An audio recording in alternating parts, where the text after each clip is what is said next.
आपण या व्हिडिओमध्ये ADHD मुलाच्या ॲक्टिव्हिटीज बघतो आहोत. ADHD मूल आणि त्याचं अटेन्शन डेव्हलपमेंट, त्याचा सिटिंग स्पॅन डेव्हलपमेंट आणि त्याचा I hand coordination, concentration, attention development या ॲक्टिव्हिटीजमधनं आपण बघतो आहोत. तर मूल बघा, त्याला सूचना द्याव्या लागत आहेत प्रत्येक वेळी. मूल प्रॉब्लेम बिहेवियर पण ॲक्टिव्हिटी करताना आपल्याला दिसतं आहे. मध्येच मूल ठकठक वाजवतं, मुलाचं लक्ष इकडे तिकडे जातं. त्याला वारंवार लक्ष वेधून घेण्यासाठी आपल्याला काहीतरी कृती आवाज करावा लागतो आहे. मुलाला कंटिन्युअस ॲक्टिव्हिटी करत असताना सूचना द्याव्या लागतात, की त्याचं अवधान, त्याचं लक्ष आपल्याकडे खेचून घेण्यासाठी त्याला सारख्या सूचना द्याव्या लागतात. अगदी एक कृती झाली की त्याचं लक्ष लगेच विचलित होतं आणि ते मूल लगेच इकडे तिकडे बघायला लागतं. तर यालाच attention deficit hyper active disorder असं म्हटलं जातं, की मुलाचं अटेन्शन खूप कमी असतं आणि सिटिंग स्पॅन पण खूप कमी असतो मुलाचा आणि मुलाचे बिहेवियर प्रॉब्लेम एवढे असतात, की वारंवार ते त्याच्या प्रगतीमध्ये बाधा ठरतात. तर ते कसे बाधा ठरत आहेत किंवा ठरतात हे आता आपण या कृतींमध्ये, या ॲक्टिव्हिटीजमध्ये बघतो आहोत.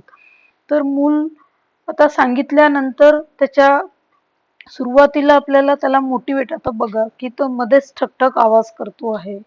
त्याला प्रत्येक गोष्ट आपण सुरुवातीला हातात देतो आहोत. त्याला स्पर्श करून सांगतो आहोत, हे उचल. व्हर्बल प्रॉम्प्टिंग करतो आहोत. त्यासोबत फिजिकल प्रॉम्प्टिंग पण देतो आहोत मुलाला आणि मुलाचं लक्ष आपल्याकडे वेधून घेतो आहोत. मुलाला जेस्चर प्रॉम्प्टनी पण सांगतो आहोत, की या इथे लाव वस्तू ही. हे साहित्य जे आहे ते उचल, इथे लाव. तर अशा प्रकारे मुलाचं अवधान आपल्याला वाढवणे गरजेचं असतं. अवधान म्हणजे अटेन्शन मुलाचं वाढवलं जातं, ADHD मुलाचं. आणि त्यासोबत सिटिंग स्पॅन, फाईन मोटार आणि बाकीच्या कन्सेप्ट क्लिअर. व्हिज्युअल मुलाला विजन सेन्सचा पण इथे आपण उपयोग करतो आहोत, की जेणेकरून मुलाचं विजन सेन्स पण डेव्हलप होतोय. वेगवेगळ्या आकाराच्या, वेगवेगळ्या रंगाच्या वस्तू मुलाला दिल्या जातात हाताळायला. त्यासोबत स्पर्शज्ञान सुद्धा मुलाचं विकसित होत आहे, की मूल वेगवेगळ्या साहित्याचं वेगवेगळा स्पर्श पण अनुभवतं आहे.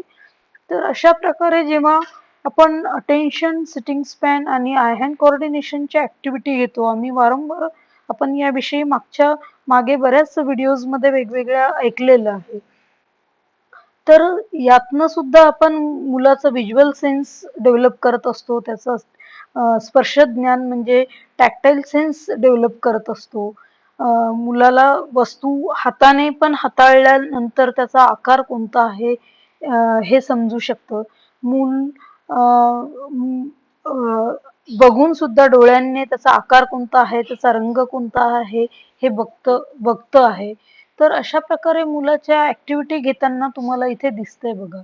मग सारख्या रंगाचे गोल लावल्या जात आहेत, सारख्या रंगाचे चौकोन मुलाकडनं लावून घेतले जात आहेत. त्याला तिथे व्हर्बल प्रॉम्प्टिंग, फिजिकल प्रॉम्प्टिंग दोन्हीचा उपयोग केला जातो आहे मुलाला. तर हे जे मूल दिसतं आहे हे ADHD प्रकारातलं मूल आहे आणि ही नंतरची स्टेज आहे. मूल आल्यानंतरच्या 6 महिन्यानंतर त्याच्यामध्ये झालेले हे बदल आपण बघतो आहोत.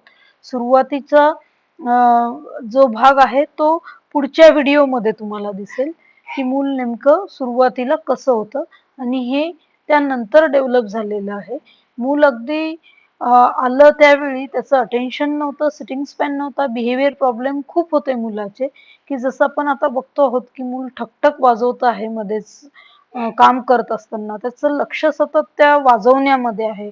त्यामुळे मग त्याचं लक्ष आपल्या अभ्यासामध्ये नाहीये किंवा जे काय सांगितलं जातंय त्याच्यावरती त्याचं लक्ष नाही आहे किंवा त्याच्यावरती तो कॉन्सन्ट्रेट करू शकत नाही आहे, जी गोष्ट सांगितली आहे त्याच्यावरती. तर अशा प्रकारे मुलाचं आपल्याला अटेन्शन आणि सिटिंग स्पॅन डेव्हलप करायचं आहे. मुलाला वेगवेगळ्या प्रकारच्या साहित्यांचा वापर करून आय हँड कोऑर्डिनेशन डेव्हलप करतो आहोत आपण मुलाचं. तर मूल लक्ष वेधून घेण्यासाठी त्याला वेगवेगळ्या प्रकारे त्याचं साहित्य पण वेगळ्या वेगळ्या ठिकाणी ठेवलं जातंय बघा, की जेणेकरून मुलाचं लक्ष ते त्या वस्तूकडे जावं वारंवार. इकडे-तिकडे न बघता मुलाने त्या वस्तूकडे, त्या साहित्याकडे बघण्यासाठी त्या साहित्याची जागा पण बऱ्याच वेळा बदललेली दिसतीये आपल्याला, बऱ्याच वेळा बदलताना दिसती आहे.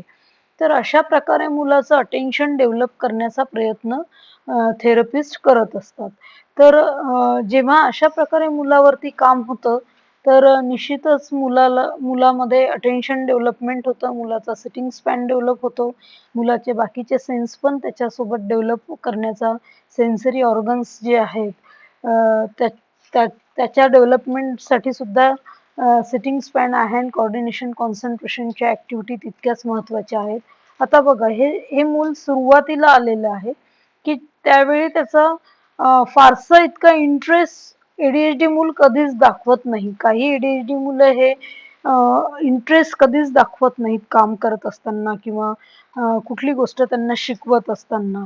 त्यांचे प्रॉब्लेम बिहेवियर इतके असतात आणि ते जर बिहेवियर त्याला आपण करू दिलं नाही, त्यासाठी त्याच्या त्या बिहेवियरसाठी आपण जर मध्ये अडथळा निर्माण केला, तर मूल वारंवार चिडचिड करतं किंवा विरोध करतं ती गोष्ट करण्यासाठी. तर इथे बघा साहित्याची जागा बदलतायत शिक्षक. मुलांनी त्याच्याकडे लक्ष द्यावं. त्याला फिजिकल, व्हर्बल प्रॉम्प्ट सगळ्या गोष्टीचा वापर केला जातो आहे. जेणेकरून टीचर सुद्धा आवाज वाजवून मुलाचं लक्ष केंद्रित स्वतःकडे अटेन्शन घेण्यासाठी शिक्षक सुद्धा टेबल वाजवतोय किंवा साहित्याचा वाजवून वापर करतो आहे, की जेणेकरून मूल बघेल. तर इतकं अटेन्शन ADHD मुलांमध्ये कमी असतं. तर सुरुवातीला अशा प्रकारे ADHD मुलांवरती काम करावं लागतं, त्यांचं अटेन्शन डेव्हलप करण्यासाठी. तर अशा प्रकारे मग ज्यावेळी काम होतं मुलासोबत, तर त्यावेळी मुलामध्ये निश्चितच बदल होतात, की जे आपण सुरुवातीच्या व्हिडिओमध्ये बघितले. ते 6 महिन्यानंतर झालेले बदल आहेत आणि हे मूल सुरुवातीचं आहे, की मूल इकडे-तिकडे बघून साहित्य टाकेल, पण त्या साहित्य पूर्ण करण्याला किंवा टाकण्याला अजिबात काहीच अर्थ नाहीये. त्याने ज्यावेळी त्याच्याकडे बघून, साहित्याकडे बघून मूल कृती करेल, तर त्यावेळी ते अर्थपूर्ण त्याचा अभ्यास तो अर्थपूर्ण झालेला असेल. तर एवढ्या प्रकारचे वेगळ्या-वेगळ्या प्रकारचे साहित्य ज्यावेळी आपण वापरतो किंवा आम्ही थेरपिस्ट वापरतो, तर आम्हाला अपेक्षित असतं, की 5 ते 7 वस्तू त्याला टाकायच्या आहे किंवा काढायच्या आहे. तर निदान त्याने 2 ते 3 वस्तूंकडे सुरुवातीला आम्हाला अपेक्षित आहे, की 2 ते 3 वस्तूंकडे तरी त्याने अटेन्शन देऊन व्यवस्थितरित्या करावं. आता इथे बघा, शिक्षक त्याला मोटिव्हेट करण्यासाठी किंवा त्याचं अटेन्शन डेव्हलप करण्यासाठी वेगवेगळ्या प्रकारे साहित्य किंवा साहित्याची टोपली वेगळ्या वेगळ्या ठिकाणी ठेवतं आहे. तर अशा प्रकारे वेगवेगळ्या टेक्निक्स मुलाच्या अटेन्शन डेव्हलप करण्यासाठी वापरल्या जातात. एकच एकच गोष्ट सांगून होत नाही. मूल कसं आहे मुलाचे प्रॉब्लेम बिहेवियर कसे आहेत याच्यावरती या सगळ्या टेक्निक्स ठरवल्या जातात, की वेळेवर की मूल ज्या प्रकारचं आहे त्याच्यामध्ये कारण प्रत्येक ADHD मुलामध्ये एकच प्रकारचं बिहेवियर असेल असं नाही आहे. प्रत्येक ADHD मुलाचं अटेन्शन किंवा सिटिंग स्पॅन सारखाच असेल असं नाही आहे. म्हणून प्रत्येक मूल वेगळं असणार आहे आणि प्रत्येक मुलासाठी वापरल्या जाणाऱ्या टेक्निक्स या सुद्धा वेगवेगळ्या असणार आहेत. त्यामुळे एक स्पेशल एज्युकेटर ज्यावेळी मुलासोबत काम करतो, त्यावेळी मूल लक्षात घेऊन मुलाचं वारंवार आम्ही म्हणतो, की मुलाचं निरीक्षण करून आम्ही मग पुढचा तुम्हाला प्रोग्राम प्लॅन देऊ, की मुलाचं आत्ताचं स्टेटस काय आहे आणि आम्हाला 15-3 आठवडे मूल ऑब्झर्व्ह करावं लागतं आणि त्यानंतर आपण मुलावरती सायमल्टेनियसली काम करतोच आहोत. पण बाकीचे त्याचे बिहेवियर काय, त्याच्या बाकीच्या सवयी काय आहेत, यावरतून मुलावरती कुठल्या बिहेवियर टेक्निक्स आपल्याला त्याचं बिहेवियर करेक्ट करण्यासाठी किंवा त्यांचं अटेन्शन डेव्हलप करण्यासाठी किंवा त्याचा सिटिंग स्पॅन डेव्हलप करण्यासाठी कोणत्या कोणत्या गोष्टींचा आपल्याला वापर करावा लागेल हे त्यावेळी पालकांना सांगत असतो आम्ही, की ज्यावेळी आम्ही मूल स्वतः ऑब्झर्व करू 15-3 आठवडे, त्यानंतरच या सगळ्या गोष्टी आपण आम्हाला व्यवस्थितरित्या समजू शकतील आणि मुलाचे लेवल काय आहे, सद्यस्थिती काय आहे आणि त्यानंतर त्याच्यावरती कुठल्या टेक्निक्सचा वापर करून त्याचं अटेन्शन डेव्हलप करायचं आहे, त्याचं सिटिंग स्पॅन डेव्हलप करायचं आहे. अशा प्रकारे वेगवेगळ्या पद्धतींचा वापर करून शिक्षक त्याला मोटिवेट करतो आहे.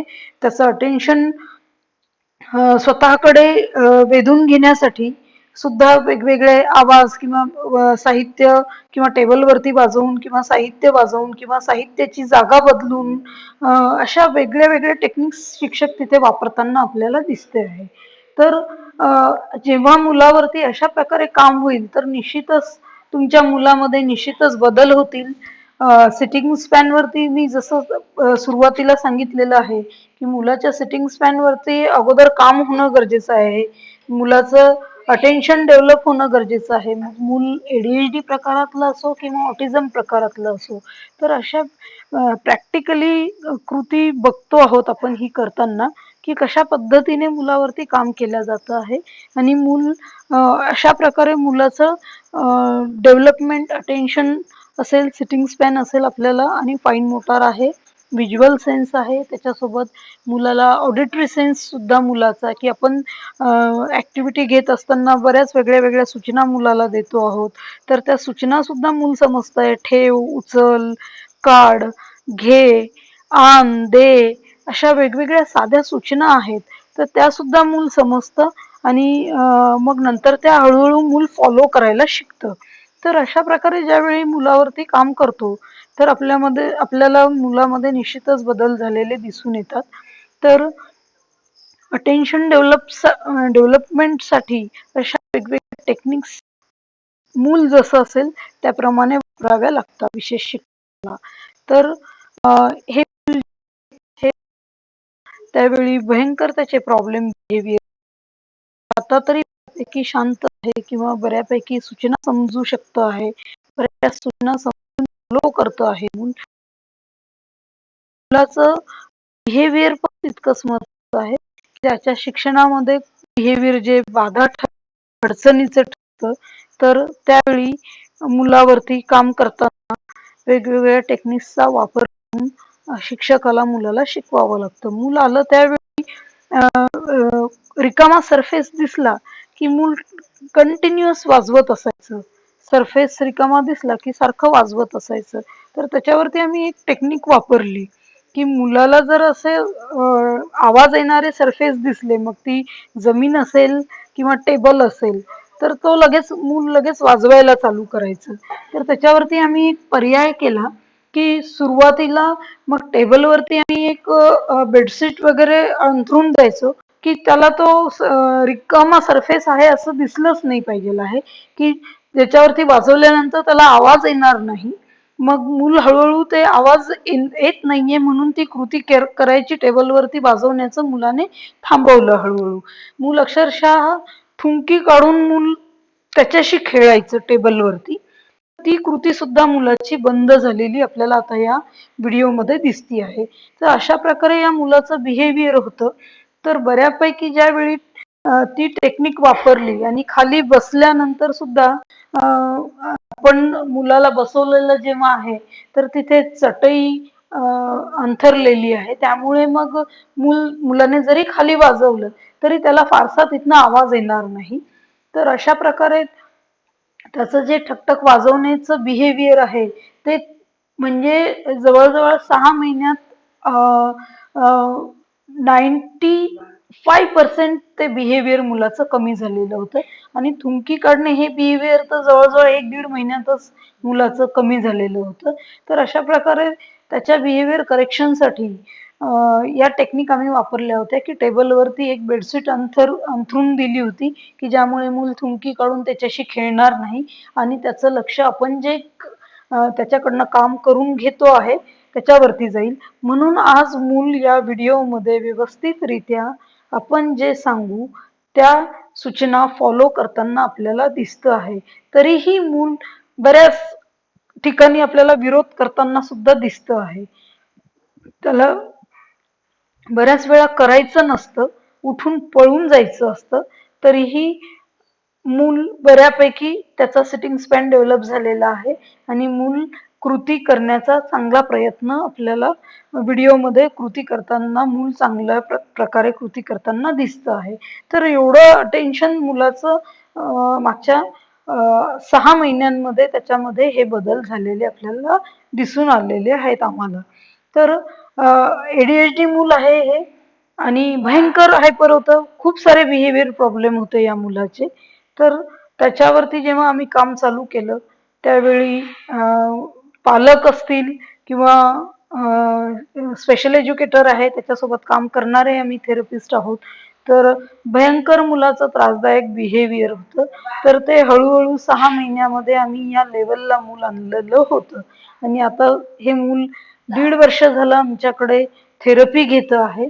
या मुलाचे हे एवढे बिहेवियर सुद्धा आता राहिलेले नाही आहेत आणि मूल म्हणजे घरी असायचं ज्यावेळी, तर पालकांना मुलाला सांभाळणं अतिशय त्रासदायक असं होतं. मूल दरवाजा उघडा दिसला की पळून जायचं. मुलाला म्हणजे पळ काढणे हा ADHD मुलाचं हे एक लक्षणच आहे, की अजिबातच एका जागेवरती थांबायचं नाही, सारखं पळत राहायचं. मग ते दरवाजा उघडा दिसला की घरातून पळून जायचं. तर हार्डली 1-1.5 महिन्यामध्ये मुलाचं हे दरवाजा उघडल्यानंतर, उघडा दिसल्यानंतर पळून जाणं ही कृती जी आहे, हे जे बिहेवियर आहे, हे बंद झालं होतं आणि आता मूल जवळ-जवळ सामान्य मुलांसारखं आईचा बोट धरून, हात धरून चालताना आपल्याला रस्त्याने दिसतं. तर एवढे बदल या मुलामध्ये मागच्या 1.5 वर्षामध्ये झाले आहेत आणि आज आई एवढी कॉन्फिडंट आहे, की चला आता मी माझं मूल कुठेही नेलं तरी त्याचे बिहेवियर प्रॉब्लेम जे आहेत किंवा थोडेफार जे बिहेवियर घरी आता मूल बराचसा त्रास देत नाहीच नाही, परंतु जर कुठे बाहेर नेलं, आपण जर कुठे बाहेर गेलो आणि त्याने जर काही प्रॉब्लेम बिहेवियर क्रिएट केले, तर ॲटलीस्ट आपण त्याचे ते प्रॉब्लेम बिहेवियर टॅकल करू शकू इतका कॉन्फिडन्स आईला आलेला आहे. तर कारण सोबत रोजच आई मुलाच्या सोबत येते आहे मागच्या 1-1.5 वर्षांपासून. तर आईला सुद्धा या टेक्निक्स माहिती झाल्या. जसं की आम्ही म्हटलेलं होतं, की आम्ही मुलांच्या आईला सुद्धा त्यासोबत ट्रेनिंग देतो. बिहेवियर मॉडिफिकेशनच्या टेक्निक्स सांगतो. मुलाचं अटेन्शन सिटिंग स्पॅन कसा डेव्हलप करायचा या गोष्टीविषयी सुद्धा आम्ही पॅरेंट लोकांना, आईला मार्गदर्शन करत असतो, जेव्हा आई मुलाच्या सोबत येते तेव्हा. तर अशा पद्धतीने आईचं जसं आपण मागच्या व्हिडिओमध्ये बघितलं, की पालक खूप डिप्रेस झालेले असतात ADHD मुलांचे. कारण ADHD मुलांचे बिहेवियर प्रॉब्लेम पण खूप जास्त असतात आणि मुलांमध्ये बदल व्हायला बराच कालावधी लागतो. तर त्यामुळे पालकांना वारंवार आम्हाला काउन्सिलिंग करावं लागतं. आता इथे बघा व्हिडिओमध्ये मूल पळून जाण्याचा प्रयत्न करत आहे. शिक्षकाच्या अंगावरती जात आहे. तरीही शिक्षक त्याला कुठलीही दाद देत नाही आहे आणि मुलाला शिक्षकाला जी पाहिजे ती कृती मुलाकडनं करून घेताना आपल्याला दिसत आहे. जसं आपण मागे व्हर्बली व्हिडिओमध्ये जे ऐकलं, तर हे प्रॅक्टिकली मूल आपण आता बघतो आहोत, की ADHD मूल कशा प्रकारे ऍक्टिव्हिटी करत आहे. तर जेव्हा अशा पद्धतीने मुलाच्या कृती घेतो आम्ही किंवा पालकांना पालक सोबत असताना त्यांना मार्गदर्शन करतो, त्यावेळी पालक सुद्धा सजग होतात, जागृत होतात. आपल्या मुलाचं नेमकं वर्तन काय आहे आणि ते आपण कशा पद्धतीने हाताळायचं आहे घरी असताना किंवा समाजामध्ये कुठे बाहेर पडल्यानंतर. तर त्याविषयी पालकांना मार्गदर्शन मिळतं आणि मग नंतर एक पालकांना आत्मविश्वास निर्माण होतो, की आपण आपलं मूल जगाच्या पाठीवरती कुठेही गेलो तरी सांभाळू शकू, असा आत्मविश्वास पालकांना पण निर्माण होतो. तर हे